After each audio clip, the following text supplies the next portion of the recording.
Hi everyone, thanks for tuning into my assignment for EDM8013. My name is David Wheel and I'll be focusing on the challenges that adolescent students face when attempting to understand and process the course-specific language requirements when first entering into secondary education.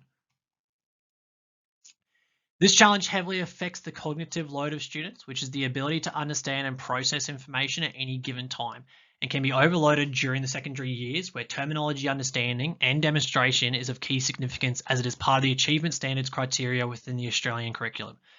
This then becomes an additional education block for English as additional language or dialect students, or EALD, who are learning Common English alongside course content knowledge. Language is used to construct meaning and explain different processes that can be unique within a specific subject. As mentioned, the use of course-specific terminology, phrases, and concepts are a requirement of the general capabilities and achievement standards within the Australian curriculum, and creates a significant importance towards students understanding and demonstrating the ability to use specific terms within classes.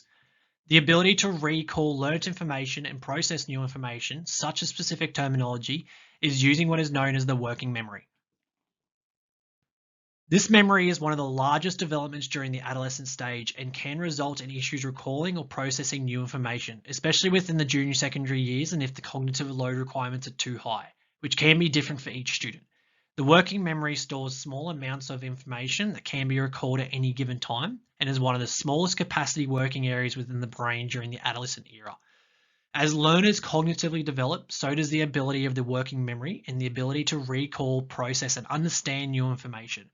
However, teachers who rely on textbooks to teach key concepts and terms have been proven to overload this cognitive process, in particularly for EALD students, which creates a hinder towards progressing their learning. The Information Process Model, or IPM, looks at how learners react, reason, and remember information whilst focusing on how students cognitively develop into adults to establish a suitable pedagogical strategy to assist with terminology learning across multiple subjects. By categorizing learnt information, students can recall large amounts of information across a larger time span, improving the overall use of the working memory. The We Know, Want to Know, We Learn pedagogy, or KWL, also assists with the ability of categorizing information to assist with processing. Bringing confidence into students' ability to learn is crucial for student academic success, as they understand what they do know, what they need to know, and what they have learnt in the duration of a lesson. The KWL breaks new information into separate learning categories, which can reduce the cognitive load that has previously been spoken about. EALD students have additional learning requirements and restraints when addressing cognitive load. These students are progressing through standardized English practice before they are attempting to learn course-specific terminology, creating a delay in their learning journey. This is also hindered by the fact that most EALD programs do not start until the secondary years, with a lack of teachers feeling confident enough to teach EALD students. This creates a learning gap where a majority of EALD students do not reach the desired proficiency levels of English in both verbal and non-verbal cues. Theories such as the content and language integrated learning helps improve language ability whilst focusing on course-specific terminology and can bring confidence to teachers' ability to teach EALD students. Amongst teaching pedagogies, the classroom environment presents positive influences that can spark students' creative interest and self-drive towards learning. Skinner's contemporary psychology researched the effects of adults' actions, both verbal and non-verbal cues, towards students' behaviour within learning.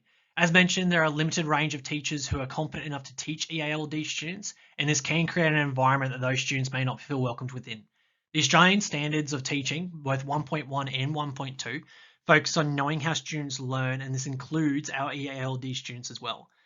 Teachers must focus on Maslow's hierarchy of needs of belongingness and self-esteem when looking at a classroom environment and ensure that all students are experiencing this within their learning, as it may drive them away from education if it's not portrayed by the teacher.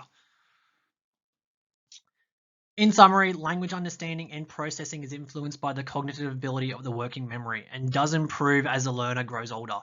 This is supported by theories and strategies that can help reduce the cognitive load within the classroom, and learning this content requires additional support for EALD students who are learning English alongside. Lastly, an inclusive classroom with a confident teacher can create a learning environment that supports language learning for all students and can be positively influenced by teachers' behaviours towards learning overall. Thank you for watching this presentation, and my references are below.